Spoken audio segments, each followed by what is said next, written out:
بسم اللہ الرحمن الرحیم۔ میرے فیس بک کے ناظرین، السلام علیکم ورحمۃ اللہ وبرکاتہ۔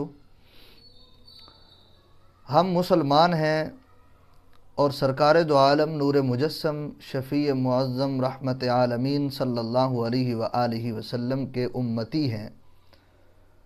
آقا کریم علیہ الصلاۃ والسلام نے ہمیں جو تعلیمات ارشاد فرمائی ہیں اس کے اندر نور ہی نور ہے، برکت ہی برکت ہے، رحمت ہی رحمت ہے، شفا ہی شفا ہے۔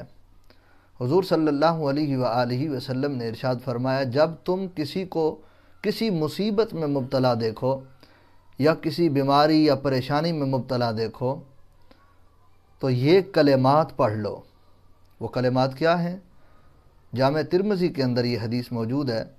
حضور صلی اللہ علیہ وآلہ وسلم نے ارشاد فرمایا، الحمدللہ الذی عافانی مما ابتلاک بہ وفضلنی علی کثیر ممن خلق تفضیلا۔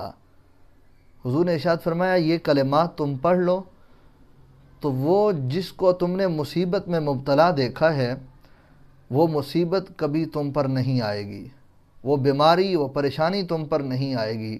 تم ان کلمات مقدسات کو پڑھ لیا کرو۔ حضرت گرامی، جب یہ کلمات ہمارے پاس موجود ہیں تو ہمیں کسی کرونا شرونا کی کوئی پریشانی نہیں ہے، اور کوئی کرونا نہیں ہونے لگا۔ ہر لحاظ سے اپنے آپ کو کول مائنڈ رکھیں، بالکل پریشان ہونے کی کوئی ضرورت نہیں ہے۔ نماز میں آپ اجتماعی طور پر دعا کرتے رہیں اور یہ کلمات خود بھی یاد کریں، گھر والوں کو بھی سکھائیں، اپنے بچوں کو بھی سکھائیں، تاکہ جب وہ کسی کو مصیبت میں مبتلا دیکھیں تو یہ کلمات پڑھ لیں۔